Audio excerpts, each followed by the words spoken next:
দুপুর 12:30 ঘড়ির কাঁটা বলছে, আর 12:30তেও আমরা কথা দিয়েছিলাম 12টার সময় যে কি অভিযোগ জানিয়েছে, অর্থাৎ সন্দেশখালীর ঘটনা।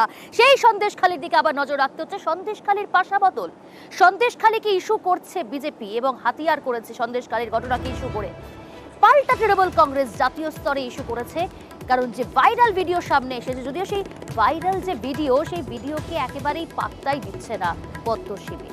আর এদিকে সন্দেশখালী, সেই সন্দেশখালীতে আরো এক মহিলার চাঞ্চল্যকর অভিযোগ, বিস্ফোরক দাবি করছেন তিনি বলছেন যে সেই মহিলা ভুল বুঝিয়ে ধর্ষণের অভিযোগ করানো হয়েছে। শুধু তাই নয়, সই পর্যন্ত করিয়ে নেওয়া হয়েছে। ধর্ষণের ঘটনা সাজানো বলে দাবি করছেন ওই মহিলা। শুনুন ওই মহিলা ঠিক কি বিস্ফোরক দাবি করছেন। আমাকে বলছে তোমার অভিযোগ কি? উনি অভিযোগ বলে যে আমি রান্না করে টাকা পাইনি। বলছে ঠিক আছে, আরে খাতা কাগজ দিয়েছে, উনি সই করুন। বলতে উনি সই করেছে। অভিযোগ ছিল আমাদের রান্না কাজের, এই অভিযোগ ছিল। কিন্তু পরেক্ষণে জানতে পারলাম যে উনি 4-5 জনের নামে কেস করেছে, যে আমাদের মধ্যরাতে এসে যে রেপ করতো বা আমাদের গালিগালাজ দিত, আমাদের রাত্রে পাঠিয়ে বসে তুলে নিয়ে যেত। এটা জানতে পারলাম। সেটা আমাদের মধ্যে কোনো কিছুই হয়নি বা আমাদের তো ঘটেইনি। সেটা মিথ্যে অভিযোগ করে এটা আমাদের সাজানো হয়েছে। হ্যাঁ, আমার শাশুড়ি আর আমি করে দিয়েছি। এটাই জিজ্ঞেস করেছিল, এইগুলোই বলেছি যে ধর্ষণ হয়েছে কিনা। হ্যাঁ,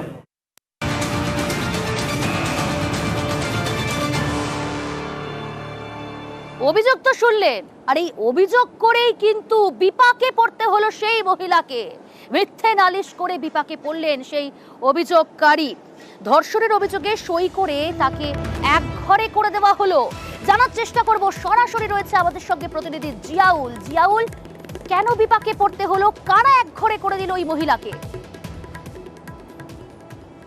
একদম দেখো, যাদের নামে অভিযোগ করলেন, একদম সন্দেশখালী থানায় মহিলা কমিশনার এসেছিলেন, তাদের সামনে যে সাদা কাগজে সই করেছিলেন, পরবর্তীকালে তিনি জানতে পারলেন মহিলা নির্যাতনের মতন মারাত্মক অভিযোগ তিনি করেছেন। কিন্তু কোর্টে জবানবন্দিও দিয়েছে, কিন্তু তিনি পরবর্তীকালে তিনি বলেন যে এই ধরনের কোনো তিনি অভিযোগ করেননি, ফলে এই ধরনের অভিযোগ করেননি। এবং এই এলাকাতে সন্দেশখালী এক মহিলা তাকে জোর করে থানায় নিয়ে গেছিল এবং সেখানে এই মারাত্মক অভিযোগ করেছিল। এই মারাত্মক অভিযোগ করার পরেই সংবাদ মাধ্যমের সামনে মুখ খোলার পরে সেই মহিলাকে প্রাণনাশের হুমকি দেওয়া হচ্ছে, সেই মহিলাকে একঘরে করে দেওয়ার হুমকি দেওয়া হচ্ছে এবং 20 লক্ষ টাকা জরিমানা করা হবে, এই ধরনের হুমকিও কিন্তু দিয়ে রাখছেন এই মহিলাকে।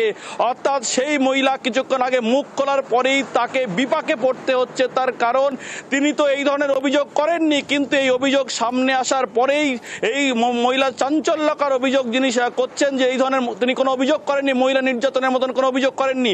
তিনি মহিলা কমিশনের কাছে গেছিলেন, সেখানে 100 দিনের কাজ, আবাসের টাকা এবং বিভিন্ন যে ভেড়ি লুট এবং মাছের ভেড়ি লুট করা, সেইগুলোর থেকে যে অভিযোগ করতে গেছিলেন, সেই অভিযোগ না করে সেখানে নারী নির্যাতনের মতন মারাত্মক অভিযোগ করা হয়েছে। এই অভিযোগ করার পরেই যে মহিলা হয়েছে, পুলিশ প্রশাসনকে কি জানিয়েছেন যে তাকে একঘরে করে রাখা হয়েছে? একদম দেখো, এই অভিযোগ, এই মহিলাকে যখন এই হুমকি দেওয়া হয়েছে একঘরে করে রাখা, বিশাল অঙ্কের টাকার অ্যামাউন্ট তাকে ফাইন করা হবে, এমনটা করার পরেই তিনি কিন্তু সন্দেশখালী থানায় পুলিশের দ্বারস্থ হয়, প্রশাসনের দ্বারস্থ হয়। সেখানে তিনি অভিযোগ দায়ের করেছেন যে তাকে হুমকি দেওয়া হচ্ছে, প্রাণনাশের হুমকি দেওয়া হচ্ছে।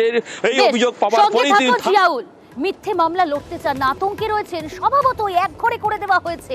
এই অভিযোগকারী কি বলছেন, শুনুন তার বক্তব্যটা। আমরা চাইছি যে আমরা কেসটা তুলে নেবো। আমাদের মধ্যে যেটা হয়নি, আমরা সেটা ফালতু কোনো কেস নিয়ে আমরা লড়তে চাই না। তুলে নেবো যেটা আমাদের মধ্যে হয়নি, আমরা সেই কেসটা নিয়ে, মিথ্যে কেস নিয়ে লড়বো কি করে? আমাদের সক্ষম নেই আমাদের লড়ার মতো, আমরা খেটে খাই। বসে বসে তো অসুবিধা হচ্ছে। সেই দিন থেকে আমাদের সাথে একজনের মতন হয়ে গেছে, কেউ কথা বলে না।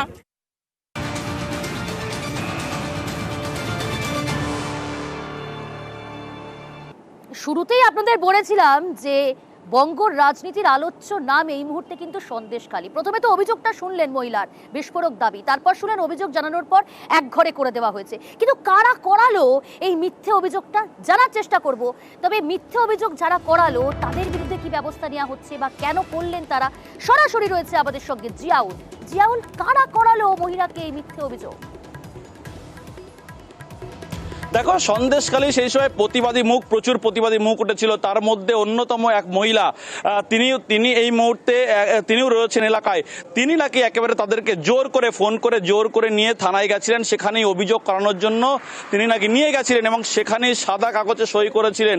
এবং সেই মহিলার পক্ষ থেকে যেহেতু তিনি অভিযোগ করেছেন, পরবর্তীকালে সেই মহিলা আবার তাকে হুমকি দিচ্ছেন, প্রাণনাশের হুমকি দিচ্ছেন, তা নিয়েও কিন্তু আবার তিনি পাল্টা থানায় গিয়ে অভিযোগ করলেন যে তাকে প্রাণনাশের হুমকি দেওয়া হচ্ছে। ফলে সেই এখনো পর্যন্ত পুলিশ কিন্তু কোনো ব্যবস্থা নেওয়া হয়নি, এমনটাও কিন্তু এই যে নির্যাতিতা মহিলা যিনি অভিযোগ করেছিলেন যে সাদা কাগজে, সেই মহিলা কিন্তু এখনো পর্যন্ত যেটা জানালেন তা নিয়ে কিন্তু যে অভিযোগ জানানোর পরেও পুলিশ কোনো ব্যবস্থা নেয়নি। কিন্তু পুলিশ কি ব্যবস্থা নেয় সেটাই কিন্তু এখন দেখার বিষয়। তার কারণ এই মহিলাই জোর করে নিয়ে গেছিল এই একজন গ্রামের মহিলাকে, তাকে জোর করে সাদা কাগজে সই করিয়ে নির্যাতিতা মহিলা নির্যাতনের মতন অভিযোগে, মারাত্মক অভিযোগে অভিযোগ করানো হয়েছিল। কিন্তু এই মহিলা কিছুই জানতেন না। ফলে এই অভিযোগ জানানোর পরেই সংবাদ মাধ্যমের সামনে আসার পরে সেই মহিলাকে আবার প্রাণনাশের হুমকি, মোটা অঙ্কে জরিমানা করা হয়েছে। ফলে তিনি আবার থানায় দ্বারস্থ। এখন দেখার বিষয় প্রশাসন কি ব্যবস্থা নেয় এই মহিলার বিরুদ্ধে। বেশ, ধন্যবাদ জিয়াউল। অর্থাৎ স্থানীয় মহিলার বিরুদ্ধে অভিযোগ, কাঠগড়ায় পিয়ালি ওরফে মাম্পি দাস। আমরা কেউ বাড়িতে ছিলাম না, আমরা ডাক্তারের কাছে যাই মেয়েকে নিয়ে। আমার শাশুড়ি একা বাড়িতে ছিল, শাশুড়িকে ডেকে নিয়ে যায় মাম্পি দাস, পিয়ালি দাস, ও ডেকে নিয়ে যায় যে একটু থানায় যেতে হবে সবাই মিলে। ওখানে মহিলা কমিশন এসছে দিল্লির থেকে, চলুন বলতে উনি যায়। পিয়ালিকে আমি ফোন করে বললাম যে তুমি নাকি এরকম সাদা কাগজে কি সই টই করে নিয়েছে, তা কী ব্যাপার? বলছে যে কোনো ব্যাপার না, ভয়ের কোনো কারণ নেই, এমনি অভিযোগ ছিল তাই সই করেছে, তোমরা নিশ্চিন্ত থাকতে পারো। পরে কি জানলেন? পরে জানতে পারলাম, এক সপ্তাহ পরে জানতে পারলাম যে উনি কেস করেছে।